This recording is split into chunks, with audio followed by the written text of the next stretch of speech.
Good afternoon. Good afternoon. Hi. How's everyone this afternoon? Good. Hopefully you found yourself some snacks over there. That's for you guys. And welcome to our family meeting. Whether you're with us here in person or connecting with us virtually, we are so glad that you gave up your afternoon to spend time together. So in our time together in this meeting, we are going to share some updates. Specifically, Pastor Jason will talk about Forward, but it's also a time for us to connect with one another as family members and to pray together. So to kick off our time together, at your tables or there at home, we want you to share around the table your name and this fun question. If you could only use one emoji for the rest of your life, what would it be? All right? So share at your tables, there at home. You have 5 minutes and go.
If you're just now joining us, please feel free to grab a snack, find a table, and then we're answering this question at the tables or at home.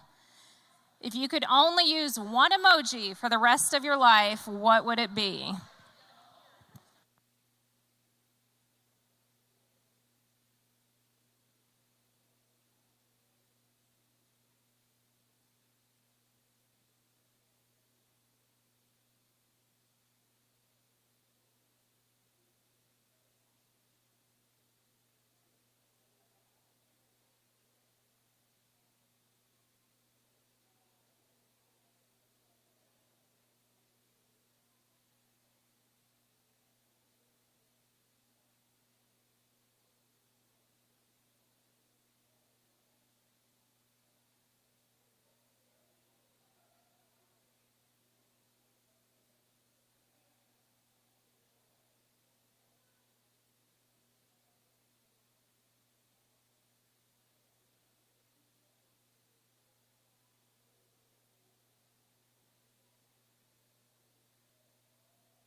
You have like 2 more minutes.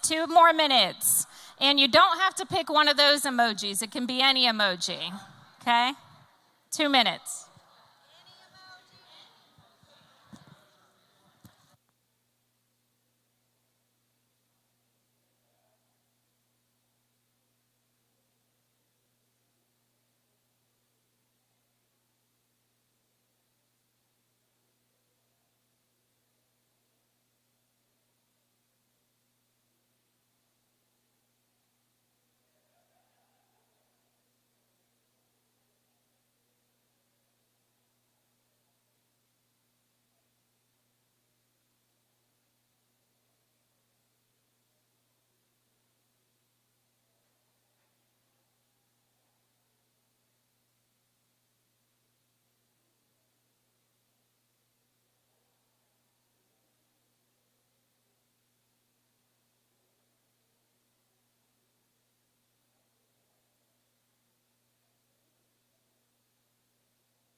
Okay, so I would love to get a couple volunteers as Pastor Jason is making his way to the stage.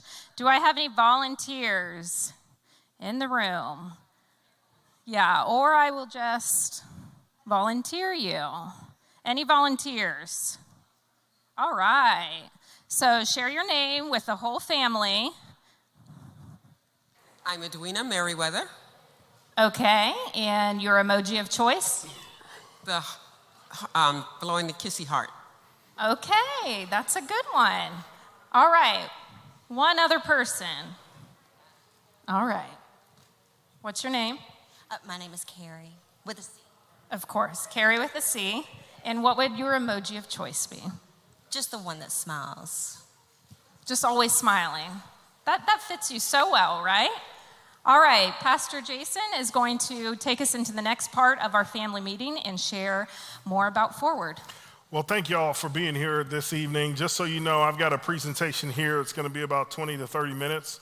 Some of you may have seen this before. This may be brand new for others, so I'm going to take my time going through it. Once I finish, Monty Rivers is going to come up and give a bit of a financial update. And then once we finish that, toward the back end of our time, there's going to be some Q&A where Carrie's going to moderate. Carrie with a K is going to moderate our Q&A time. But we are so grateful that you are here. And I want to take a minute to just say thank you.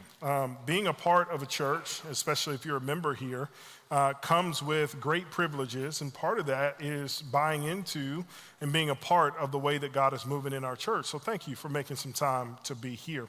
I want to go ahead and get into the presentation, and what I want to do is I want to share a little bit with you about how we got to where we are, okay? Where we are today has been 2 years or more in the making.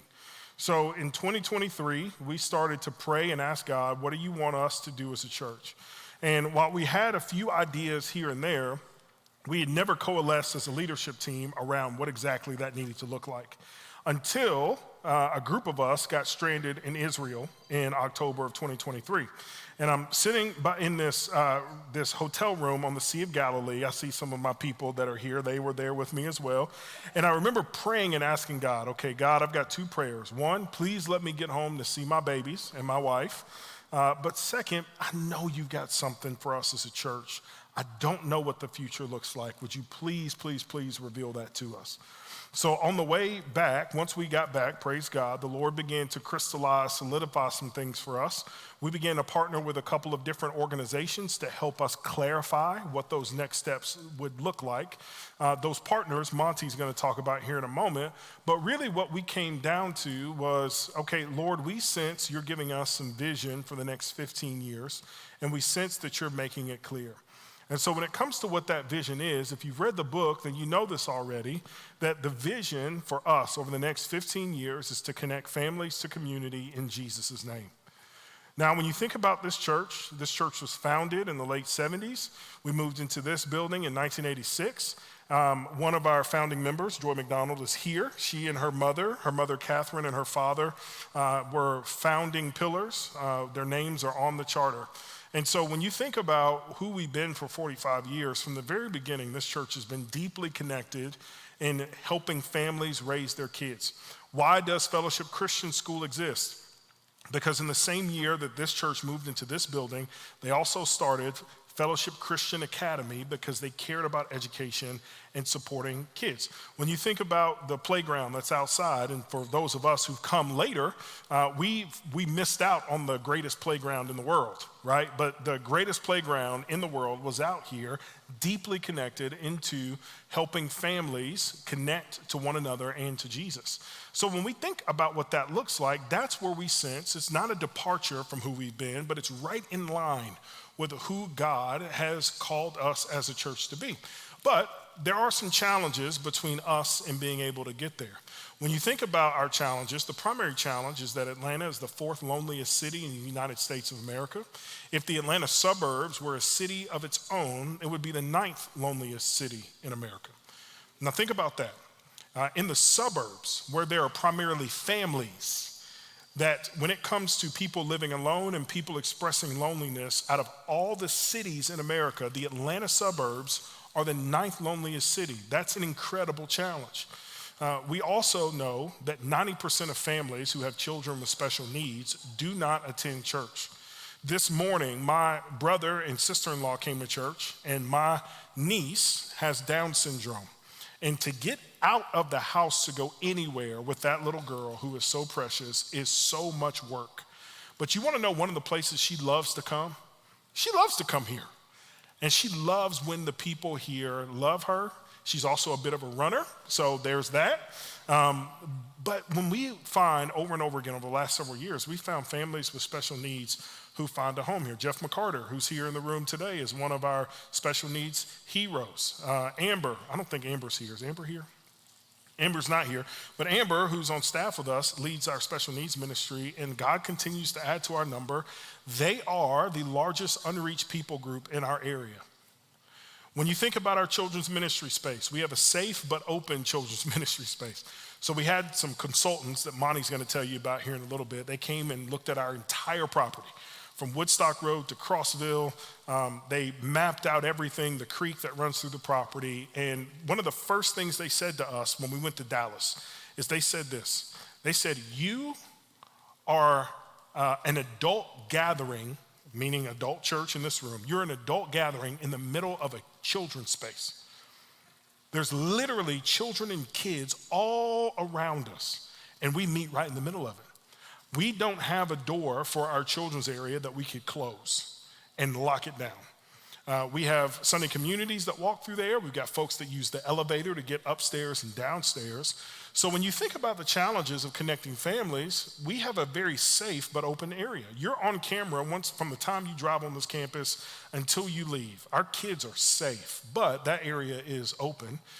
And if you've been around here long enough, then you also understand that we have very real volunteer pressure and churn. We're always recruiting. We're always inviting people into the process. This is a challenge for every church. It's a challenge for our church as well. Now, does anyone know, and if you know the answer, don't say it. Well, if you know the answer, you can't say it, just not Hillary or Laurie. Do you want to know why it takes us so many volunteers to staff our children's area every week? Bathrooms. It's the single greatest reason, in addition to we want to be a good job and we've got ratios in-house that we're trying to hit, but also we don't have bathrooms in a classroom, so if someone's going to leave and take a child to the bathroom, we've got to have safety that's there. But perhaps the greatest enemy that we have is cinder block, okay? Within our entire campus, there are 2 walls that we can move. Everything else is structural. So when you think about trying to create a space for children, and when you think about trying to create a space that's exclusively for children, we don't have many options. It's a very real challenge. In addition to that, we have a church that's not a city church. We are a regional church, okay? So by show of hands, who lives within a 5-mile radius of Fellowship Bible Church? My family and I do. Awesome. Who lives within a 10-mile radius? Awesome. Anybody in that 15-mile radius? Fantastic. Anybody live outside of that 15-mile radius? So we've got some folks that are coming way far out. So when you start talking about a vision, you need a vision that's specific enough for us as a church, but also general enough to be able to bless everyone around us. Now, within 5 miles, you got 162,000 people. 70% of those are family with kids. 21,000 children. This is as of 2022. 21,000 children between the ages of 0 and 18. Take that out, 5 more miles. More than 500,000 people, 70% families, 84,000 children between 0 and 18. 100,000 kids between 0 and 18 within a 10-mile radius of our church. That is an exceptional opportunity that we have. Someone's going to have to win the next generation. Why would it not be us? Furthermore, how many of those children have special needs and how many of those families don't go to church? That is a preoccupying question that's on our mind. Now, what is our opportunity? Okay? We want to, in the next 15 years, prioritize the 4 to 14 window. And the 4 to 14 window essentially is that 50% of the people who call upon the name of Jesus for salvation do so between the ages of 4 and 14. I know I was in that category. I became a Christian when I was 8. My children are within this window. None of them are fully professing followers of Jesus yet. But this church is partnering with my family to see that happen. We've got an incredible opportunity to do that. Also, we've got the potential to reduce our volunteer count by 1/3. That is a lot of folks. That means that we've got people who aren't burning out. We've got folks who are zealous about serving. We've got an opportunity to do a really, really good job with 1/3 less people.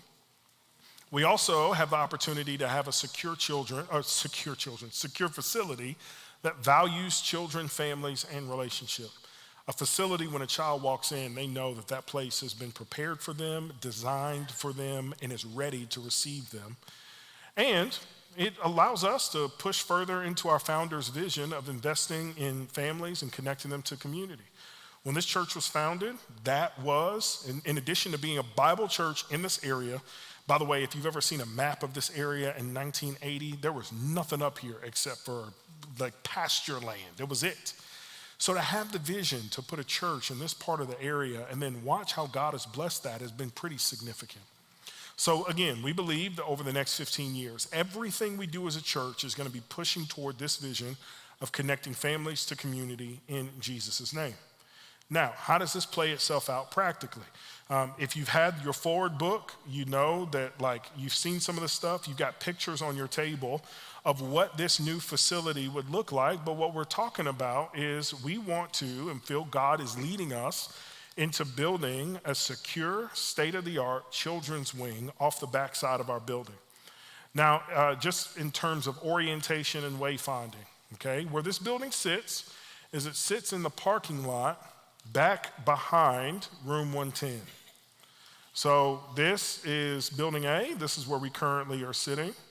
This is building B. This is where our classrooms and offices and children's area now currently, most of it. So this area would sit back behind it. All right, these are the chillers. So if you've ever seen the golf carts that we've got back locked behind the gate, that's where those are. That's where that building is. And all of these images just really kind of highlight where our heart and our mind is, not only creating space, but creating inspiring space, doubling down on incredible outdoor facilities with not one, but 2 playgrounds. There's a second playground here to the side that would replace this little playground out here in our courtyard. And a couple of images, if you're more schematic, this is kind of hard to see, but I want to point out a couple of things for you. If you like schematics, if you like drawings. So y'all see this right here, this little area here? All right. If you think about this connector, on the other side of this connector is room 110. So this connector would take up half of room 110, and it would come into the first level of this new wing into a massive open commons area. So this light green is commons area, okay? We got stairs here. Here we've got a nursery, we've got check-in, that's right here. Here we've got what's called a soft nursery play. So think about an area where kids can get on a tricycle or a big wheel, and indoor they can roll and motor around. We've got all sorts of stuff in here. Obviously you've got classrooms. Anybody know what these little things in between classrooms are? Bathrooms, praise be to God. There's not only working rooms, but there's also a laundry facility that's here to be able to wash clothes of kids who have a small or accident. So when you come into the top level is all nursery, okay? Now, I want you to imagine coming out of room 110. And the plan right now is to go down 14 feet to create a lower level. Okay? That lower level you can see. Do you see this solid black line up here? That solid black line is underground. Okay? But those steps from up top lead here. All the green, this is commons area. The orange spaces are large room classrooms, large room meeting areas, which is something we really need. We've got 169 and we've got room 110, and that's it. The only problem is the rest of us love to use 110 and 169. So these would be dedicated rooms for our kids. This yellow area is where the indoor playground would be. So it gives parents and grandparents an opportunity to play with kids, find areas of connection. in this indoor playground. And then you've got classrooms for elementary school age kids here. This pink section, y'all see this pink section here? This is a dedicated special needs wing. So this is us saying, Lord, we've got all these unreached people around us. We sense you're leading us into that area. So we want to create a space for our friends with special needs so that when they walk into it, we know and they know that area is for them. Now, this will give you, an image and an idea of what the backside of the building looks like. So if you're over on this side of the building, there's a dog on this side of the building that's always barking. Y'all know what I'm talking about? Yeah. So right where you're sitting, you're where that dog lives. This is what the backside of that building would look like. You've got a terraced level going down. This is the connector to room 110 that would go into this new building from the backside. So that's sort of the exterior, okay? So let's talk about what the interior of this building would look like. And when you think about walking into this building from the lower level, you'd be walking into it, and the first thing that you would feel are high, tall ceilings, wide open avenues, very easy wayfinding in terms of where to go, which I'm grateful for because it took me 3 weeks to figure out how to navigate these hallways. When I was first here, this place felt like a maze to me. But you've got an area not only to greet people, but this entire area here can double as event space. And do y'all see this door right here? This little door right here at the very end? This door at the end is the entrance to our dedicated special needs wing, okay? On the wall here, this is a wall that Carrie's gonna love. This is our You Belong Here wall, where we not only have information about our church, but also what's happening in our community to connect people to community in Jesus' name. This gives you an idea. This is an artist rendering of what an indoor playground would look like. You see this family here. Courtney has called this family the Smiths. So you see the Smiths coming to church with their kids. Also, you get a picture there of just how tall this is, but also how really fun and beautiful and inspiring we want this building and this area to be. Here you've got library steps on one side, so these steps can double as a classroom, also as really fun opportunities for children to hop up and down on them. Hopefully my boys won't bust their head on them because they will be on these all the time. And here, if you were to walk out of room 110 through that connector, you'd be walking straight level into our nursery and preschool. You see check-ins right here. You see some seated area for connection here. And obviously our kids would be able to walk through these doors that lock, and with the proper credentials, you'd be able to grab your children. So when you think about what we currently have in terms of worship space for our kids, we want to double down on that. And we want to continue to create spaces for our kids to have worship experiences where they connect with the Lord that are also inspiring. And this room's kind of cool because this room will basically be the same height as the building. So you've got this ledge right here, and on the other side of this ledge, you've got, it'll be able to look up into and see it from the preschool area up above. But also this garage door here allows us some indoor and outdoor learning environment, both from the standpoint of, hey, look, Jesus said, listen to the birds and look at the lilies of the field. Meanwhile, instead of thinking about Jesus or lilies, my son's going to be the one looking at the playground, wishing that he was out there with other kids to play. Nonetheless, this gives us a couple of different elements to enhance our learning experience with our children. So to give you sort of a more comprehensive picture of how all of this fits together, there's a bit of a 3D flyover that gives us an idea of how it all works together. So let's take a look at that now.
So obviously it's pretty big project, pretty inspiring. But as Monty will tell you here in just a minute, we've been working with architects, with interior designers, and with construction company. He'll tell you more about that here in a minute, but we are really thrilled with where the Lord is leading us. And so our 15-year vision is to connect families to community in Jesus' name. Over the next 15 years, this is the first major step. Now, the last thing that I'll say is one of the things that we are captivated by, which you've undoubtedly read in your book, because we've all read the book cover to cover. Yes, we have, is this idea that it's our time to plant trees. Each of us, we enjoy the shade of trees that were planted, not by us, but those who come before. And so a church grows greatly when our leaders plant trees whose shade they may never sit under. So what does it look like for us to allow others to enjoy the shade of the trees that we plant? So the last thing that I would just ask, and obviously this is something that we've been talking about, is would we each ask God, what are you asking of me? What would you have of me, of us, to take the next step in our generosity towards you with this, so that everyone everywhere can experience Jesus by and through this new building. So I'm done, but I'm gonna call the bag man himself, Monty Rivers, our CFO, to the stage. Can we show some love to Monty?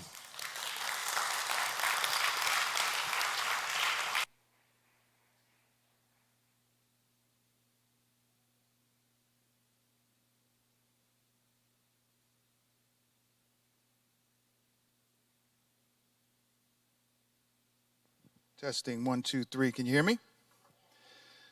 All right, Super Bowl Sunday, huh? All right, I gotta ask the question. How many Kansas City fans in the house? I'm gonna pray for y'all later. How many Philadelphia fans?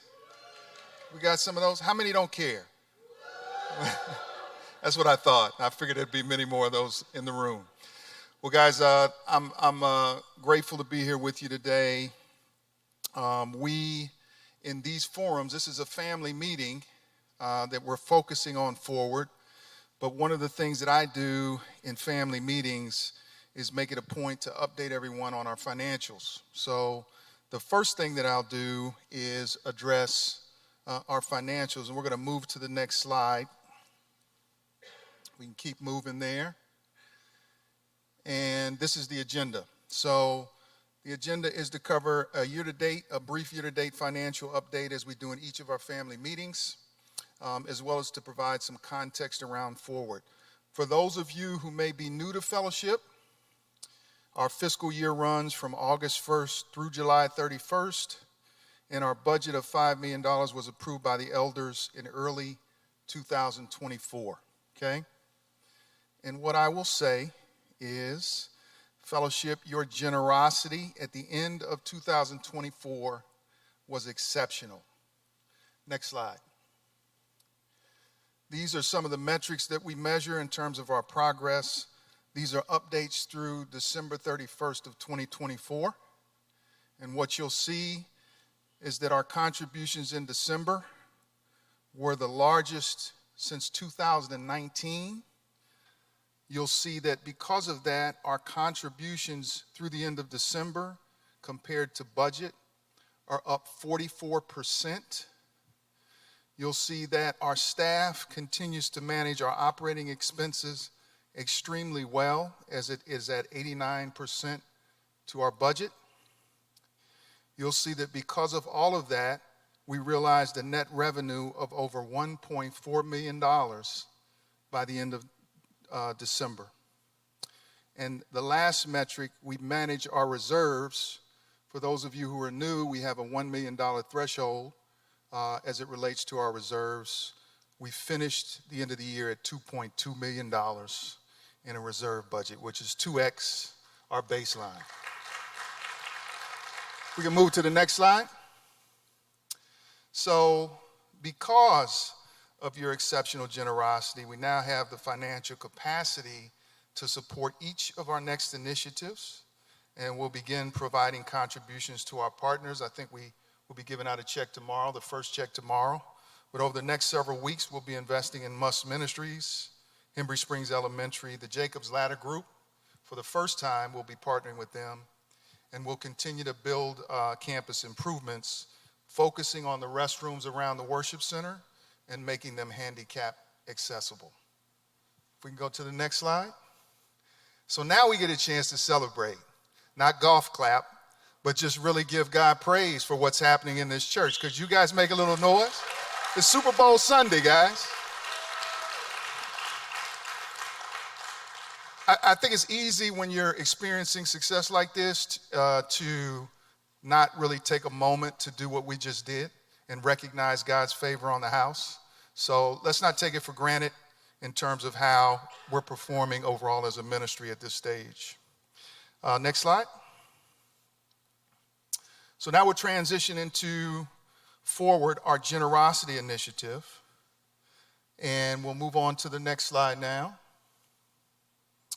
But before we get into that, and Pastor Jason has alluded to this a couple of times, I just wanted to make it a point that there's been a significant amount of work that's been done by the executive team and some of the staff over the year plus to get to this stage of the journey. That video that you saw, those books that you see, all of this work's been done over the last year. But it couldn't be done just with us. We had to have strategic partnerships to help guide us through this process. You'll see a list of those partners up on this screen, many of whom have decades of experience in partnering with churches. Generis has 35 plus years of experience in the generosity space.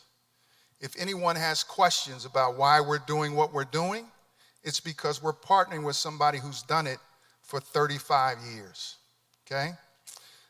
Golf Companies has been involved in over $750 million in church projects across the U.S.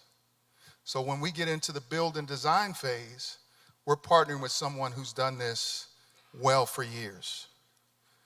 These partners have been and will continue to be an invaluable asset to us as we implement this vision.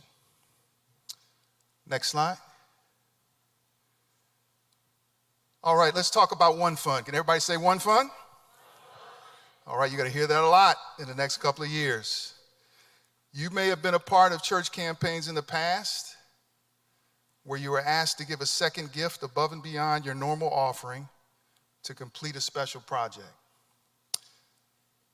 Perhaps you gave to a building fund as you continue to give to the general fund. We believe it is healthier and simpler to give to a single fund. Through a One Fund initiative, we can invite everyone to grow in generosity, regardless of whether they currently give or what they currently give. Our primary goal is 100% engagement. We're prayerful that every person at Fellowship would accept God's invitation into trust, obedience, and generosity by asking what it means to put God first as we press forward into his vision for us. Every one of our financial gifts will go towards multiplying our ministry, investing in children and students, and multiplying disciples in our homes and community. Forward will last for 2 years, and during those 2 years, every gift given to Forward will be used to continue supporting our ongoing ministries as we move forward in the church. The $10 million number that's represented in your book represents a maximum annual operating budget of $5 million per year. That's what the 10 million represents. I will cap our budget at $5 million annually, and you'll be covering the cost of our budget for the next 2 years with that $10 million, okay? As we move forward as the church, we'll invest in the vision that God has given us for the future, and that represents the $9.5 million campus expansion, okay? Now, I did want to speak to one point. If you've seen the video in the last 2 weeks that was given in the service, there's a snippet that shows 19.5 million. Pastor Jason references 9.5 million. His reference was towards campus expansion. It's a little confusing if you didn't understand that, but that's what he was referencing in that video, okay? When you look at the goals that we have set, we believe that there's enough generosity in this church to meet and even exceed the $19.5 million goal. And we currently have a significant amount of positive momentum as we meet here today. And you've seen some of that in the numbers that I just shared. Next slide. All right, in your book, what I'm going to try to do, because I do recognize some people are strong financially, others may not be exposed to financials as much. So we're trying to make this as simple as we can. In your book, you'll see an example of our giving pathway, which does a great job in clarifying 5 levels of generosity. This giving chart is our discipleship tool that helps you in calculating generosity potential. To the left, you have several annual income levels, and to the right, there are calculations that represent different levels of investments. Note that the dollar amounts represent monthly giving amounts. So if you were to look at the first line representing $20,000 in annual income and go to the right to the dollar amount $167, that falls directly under the 10% gift under the priority giver. This represents one of 12 payments. In other words, multiply that 167, which is a monthly contribution, times 12, and you'll get a 10% donation of $2,004. That's how that math works for that chart. All right, next slide. Now, as I share our process for commitment cards, Pastor Jason, Hillary, and I have connected with several individuals prior to today to talk through the campaign. This message is not for you. This message is for everyone who's hearing this for the first time. And as we begin our process, the commitment cards that you'll be using, which we'll be giving out to you, they'll be available in weekly Sunday services soon. You'll be able to fill those cards out. The opportunity will be to bring those cards to church on March 2nd. And during that week, we will be entering that information into the system, okay? So Pastor Jason did a good job earlier of explaining how you fill this card out. It's basically identifying your normal weekly giving, identifying what's above and beyond that giving, and then coming up with a total number. We'll be inputting the total number of your gift into the system. And from that point forward, you will be reducing that commitment as you give to the church. Does that make sense? So on 3-2, you will bring back your commitment cards. During the week, we will put that information in the system. You will begin giving towards the campaign financially on 3-9, okay? And then from that point on, you'll be tracking against that commitment. All right, that's the way that will work. And if you're not here on 3-2, it's the same process for 3-9, 3-16. We'll just need a week internally to input the data so that you have in your giving records how much you've contributed. Now, if there are any of you who are interested in tracking only the expanded giving portion of your gift, this is a one fund. We internally will be tracking against the total amount. But there may be some of you who only want to track the expanded giving that you're doing, the above and beyond. We have come up with a solution for that, and we'll have a video available for you on the media page of our website that serves as a tutorial for identifying those expanded contributions. And once that video launches, we'll make sure to update everyone, okay? All right, next slide. We've talked a lot about our generosity process, but guess what? There's also a building project, and that's going to need to be managed well. So this slide gives you a status update in terms of what we have completed so far and what is coming up in the next several weeks. So just to be clear, we have had an initial meeting with the city of Roswell, and we'll be doing some initial meetings with the city related to their process for getting our certifications. As a matter of fact, Hal Rose and I, if you guys know Hal, the facilities director, will be sitting in on a meeting with civil engineers this week to continue our process. All right, next slide. So between Pastor Jason and I, we've covered a lot of information for you in a short amount of time. We want to make sure that we answer your questions today, but in the event that we're not able to, we have scheduled 2 upcoming Q&A sessions that'll be hosted by myself and Hillary McCracken on February 19th and February 26th. And we'll notify you all about those dates as we continue moving forward. And lastly, next slide. The forward book that you received couldn't have stated it any better. This journey is a call to spiritual growth. It's about running headlong into God's heart for generosity. We just ask that you spend some time with the Lord in prayer over the next several weeks. Amen? Amen. Well, my time is up, and as I close my time, I would be remiss not to leave you with this. Next slide. Fly, Eagles, fly, baby. Thanks, everybody.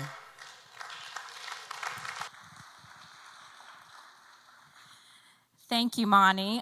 So we just kind of went through a lot of information. So we're going to give you a 5-minute break.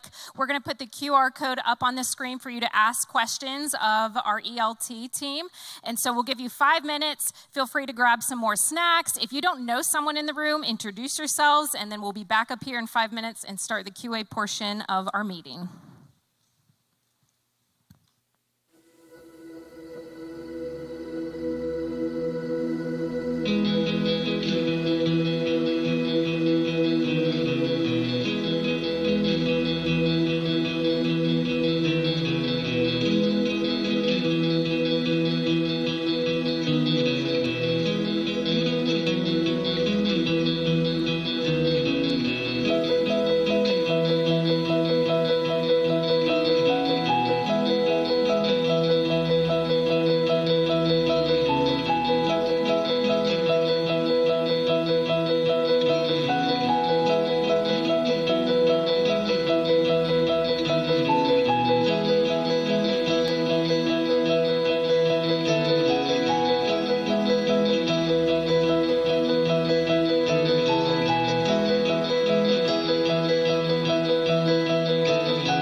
welcome back to our Q&A portion of the meeting. So I'm sitting here with members of our executive leadership team, minus William Rainey. And so I'm going to have you share your name, but also I want you to answer the question of if you could only use one emoji for the rest of your life, what would it be? And then we'll jump into the questions. Jason Cook, senior pastor, if I had to use one emoji, it would be the wide eye emoji with the big eyes. The surprise emoji, that would be the one for me. I'm Hillary McCracken, and I'm the family minister. And I wanted to say the poop emoji, but that didn't feel appropriate. I told her not to, guys. Because I never use it either. So I would say the one where the face, where the teeth are kind of like, yeah, that would be me. That's a good one. So you guys have met me, Monty Rivers, CFO, and for me, the emoji that I would like is the one that's got the head turned, it's laughing, and got the tears coming out of his eyes. Yeah. That would be mine. So you're laughing, right? Right now. Okay. I was like, I feel like you give me that face a lot in real life. All right, so let's jump in. We will start with the questions that are voted the most, and then we will go from there. Do we have any plans for the downstairs worship space and old teen hangout?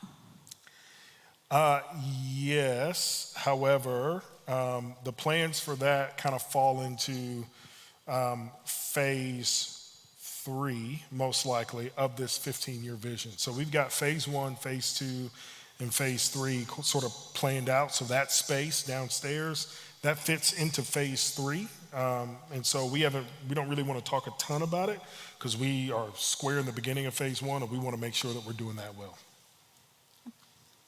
Is there a plan for Wednesday night? Okay, and then it jumps. Okay, is there a plan for Wednesday night or kids programming, activities, or sports?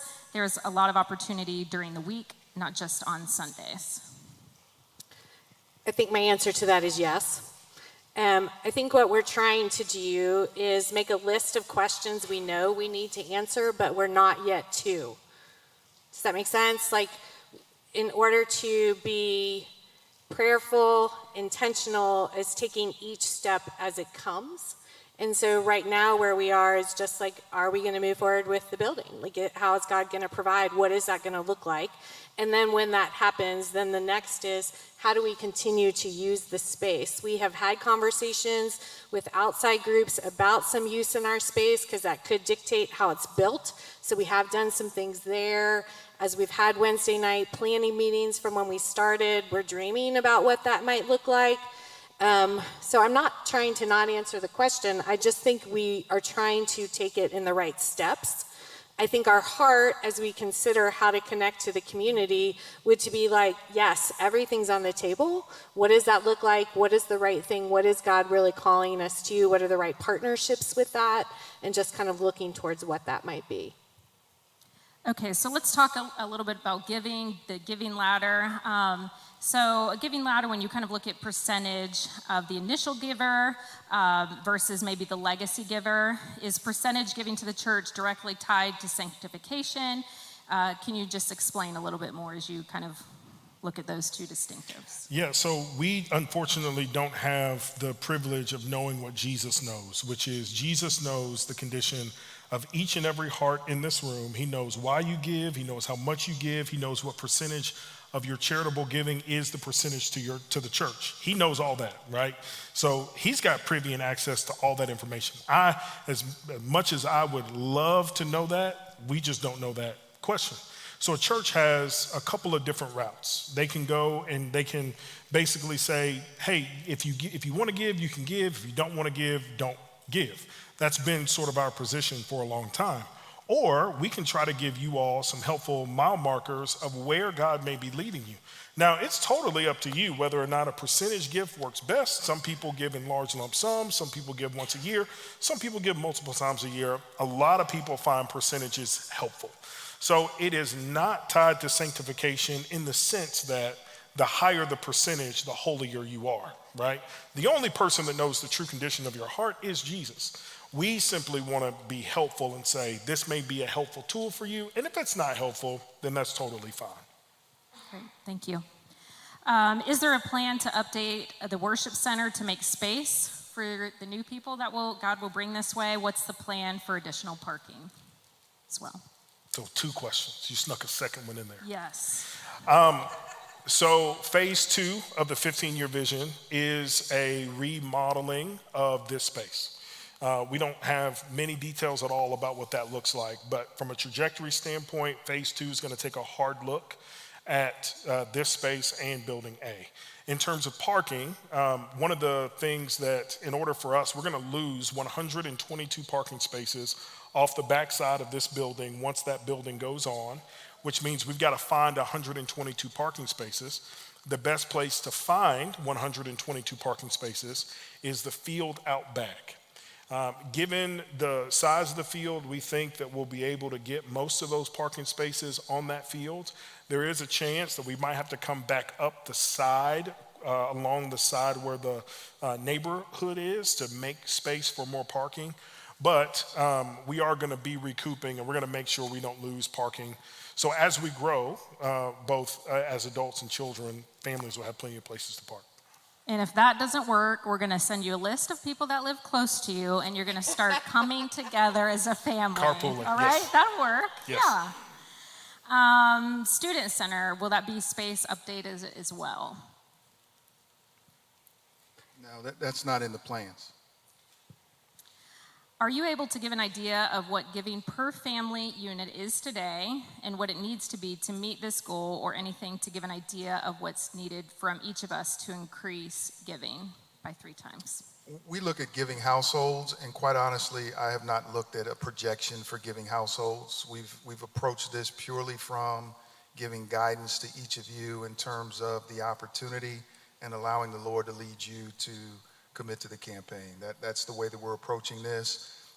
We are not intending on micromanaging this at all. This is between you guys and God, and we'll receive what you bring to the table. That's the way that we're leaning into this project. Here's a good clarifying question. On the commitment card, are we committing to a monthly amount, or are we committing to a 2-year amount?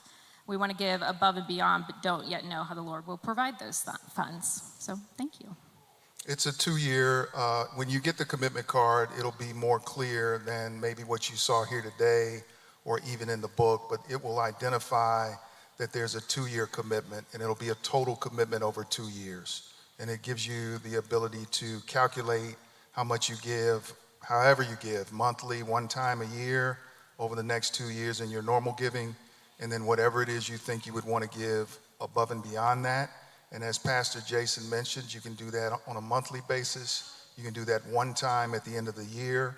Whatever the Lord leads your heart to do, you would put that information into what would be the second box, and then you would total up those 2 numbers for a total number that we would then take and input into your profile so that you can track your own progress as you move forward at that point in the campaign. How do we plan to steward the new children's facility and then our existing current space? I think the latter half of that question is easier to answer than the former. So how are we planning to steward it? We don't want to count our chickens before they're hatched. We don't want to get the cart before the horse. If the Lord wills, I think we've got a really awesome team and some incredible advisors to help us answer those questions. So I don't have any solid answers to give you beyond the vision, which is we want a space that's open to our community throughout the week where, regardless of weather, families can come and find a place to connect. We'll need to work out all of those details. We don't have that yet. In terms of the space that's left, once that space gets built, we've got some pretty interesting ideas we're kicking around. I think one, we do like the idea of adult space, so we are tapped out on adult classroom space.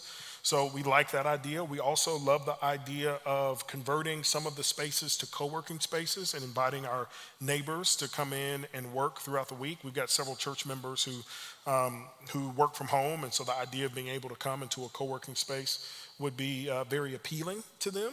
I think beyond that, we're still kind of teasing out some finer points and particulars, but I think if we had the approach, and this has been our heart, how can we serve and bless our church family? How can we serve and bless our community? I feel pretty good about us being able to figure out the details down the line. I think that also goes to that Wednesday night question. Part of what we're already feeling a pinch on a Wednesday night today is space. Between children and students and Regen and the other care groups and the Lay Academy, we're practically out of space. So we can only imagine so far. Does that make sense? And so if our children, for example, on Wednesday nights are now in the children's building, so that's 10 classrooms that are open, what does that potentially mean we can do different, right? So there are some things there that one helps us answer the other question. So a little bit about tithing. Do we have an idea of just percentage of tithers in our family that would call Fellowship home? I don't know what a tithe is for families. I know that people give, but I don't know if that's a percentage. If you're talking about a true tithe, I'm not sure what that percentage is. But we have giving household data that we look at. There's approximately 350 giving households for the church. That's the way that we track contributions internally. Has a decision been made about the existing playground to stay, be removed, be reused? I think that one comes up. the decision we want to make and the decision we made today is we're not touching the playground. I think we are unsure of what the future might hold. So I don't want to tell you that, the playground is going to stay, come hell or high water. We may be put in a position where we're bringing a plan before our elders to say, hey, man, this is what we've got. What do you think about this? But right now, we're planning to not touch the playground. I would also say that part of it is there will be an indoor playground that will be open to our community. What will that mean for our outdoor playground that will be on that building and connected? So where will what's new and shiny be for our neighbors in the same way what's up here? So where will that not replace but enhance or provide us different opportunities because of what's there that we can do with what was? That's good. Is it more expensive to go 14 feet down versus building up? Can you just kind of speak into that? What's the purpose? And It could be. We're partnering with experts in the space, and it's very early for us to be able to answer that question accurately. However, as we move forward and we continue to partner with golf companies and their partners, one of the things that I will work hard at doing is making sure that as a part of our communications that we make it clear how we're progressing on the building. Because again, this is a generosity initiative, but all of you are going to want to understand how we're progressing. And at this stage of the game, we haven't had those detailed conversations. We will, and as we continue to have those conversations, we'll make sure to update everyone. If you began increased giving in 2024 as a result of early giving conversion, will there be a place to account for those funds on the commitment card? Well, I'm assuming that the answer to that, if I understand it correctly, on the commitment card, you will have the opportunity to calculate the amount that you give currently. And then right below that, you'll be able to calculate what you've prayed over in terms of expanded giving. And then when you combine those two numbers, you'll be able to give a total that we will calculate internally. Is that the correct interpretation? I think what they're saying is if they increased their giving last year, is that their current level of giving or is that their increased giving? And I think the answer to that question is based on whether you consider that your current level of giving or increased giving. I think the timing of it is wonky, and I do understand the question. It's a really good question, but I think that's really going to be up to you. And if we're saying, hey, we're all a piece of this puzzle, and you sense that the Lord has already led you to increase your giving and you want to count that as your expanded giving, then praise be to God. If the Spirit convicts you and says, hey, that's your current level of giving, but I want you to take another step, then I think you take another step. So I would hope that you all feel free enough to make that decision with as much clarity as the Spirit provides to you. And I would say to that point, if there are questions related to that and you've communicated with any of us previously, we can talk that through for sure. There'll be additional communications coming out that most likely will provide better clarity to answer that question for you. What alternatives for the children's facility were considered? It's a great question. So again, because of the cinder block, we didn't have a ton of options.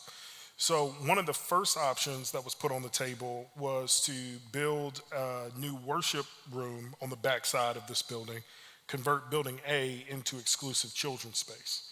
The problem there is that at some point our children would have nowhere to meet if everything went how it was supposed to go. So we looked at that and we said, normally it's our kids that end up getting the short end of the stick, and we want to prioritize our children. So if we were to build a worship room on the backside here, that's all great and fine, but what does it look like for us to prioritize our kids with this first decision? We had looked at some plans. That was kind of the big plan we looked at. Well, we've looked at a lot of things over the years. So as we've considered, how do we put bathrooms? Well, we cannot put bathrooms in our current preschool and nursery spaces, right?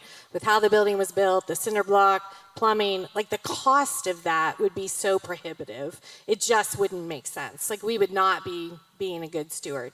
Then we considered, okay, how do we make that building secure? The bottom line is there's not enough space with how many kids we have and how we hope to grow. So even trying to make B secure, well, that's also where our elevator is. Like there's a lot of steps out of that. So we have considered there, but once again, we run into cinder block. So creating like a large group space, we don't have an option to do that in the places we already have. Putting bathrooms in, we don't have an option to do that. We have doors already in those spaces. So how we would have to set them up, fire code, there's every decision you make, there's 4 beyond it. So some of those, honestly, in the, 7 years I was children's minister and then family, those are not questions we just started asking a year ago. Some of those are questions we've been asking, and it was like we kept running up against the wall of this can't be solved with what we currently have. We have to start to think differently. So there is that piece of it too. It's not like 2 years ago we went, what if we had bathrooms? That's not, or what if we had, not 16 doors or whatever. Those aren't not things we just started asking. So some of these are questions we have not been able to answer for a long time. Well, and one of the plans that we looked at was how do we lock down all of building B, so where the kids currently are. So after check-in, we lock those doors so students are in their space and all the kids have all 3 floors. The problem is anyone that's in a chair or needs an elevator has no way to get down to the main level. And the best bathroom we don't really have a handicap accessible bathroom on our campus. And the best one is, in our kids area. So we looked at that plan, but it didn't make sense from an accessibility standpoint. So that's how we ended up where we are. That's a good question. Great. If someone doesn't want to add to their monthly tithes, can one provide a one-time gift? Absolutely. I knew that would be the answer. I was like, I know this one. Yes. Okay, I think I get this question. So facility capacity number and percentage growth. So what's it currently? What's the capacity number and growth now? And what will it be? Am I interpreting that as how big the Your square guess footage is is? as good as mine. I'm not sure. I think they're talking about children's space. Children's I will space. just say from a pure square footage standpoint, let's just work with that. We have 110,000 square feet of building space currently, and this new building can run anywhere from 30 to 40,000 additional square feet. That's what we're looking at. So you'd have a total building representation on the campus of anywhere from 140 to 150,000 square feet with the new addition. The other thing I would add to that is when we did the initial plan, we added classrooms based on numbers we currently have of where we project to grow. As well, having a large group space means you can put more children into one room versus needing to divide them into 3 rooms, which creates different dynamics. As well, we doubled our allotted special needs space in the new building versus what we have now. So the capacity as far as numbers of families we can serve has also increased. Yeah, that's great. Can you explain specifically how the new facility lets us decrease volunteers by 30%? Can you speak into that a little bit more? To decrease? Is that what you, Yes. oh, first I thought you said increase. I was No. like, no. So we have 3 people, a minimum ideally of 3 people in a classroom, because especially in, let's say, preschool, if somebody's got to go to the potty, they got to go right now. And so somebody has to leave, and our standard of care is an adult cannot be in the room by themselves with a child. So that means if somebody has to leave the child, that means there has to be 2 people in a room, okay? If you have a bathroom in the room, you don't have to leave the room. So theoretically, you can have the same amount of children, which we do have number of adults to children, right? So that's a different ratio. But theoretically, you don't have to leave the room to go to the bathroom. There's one right there.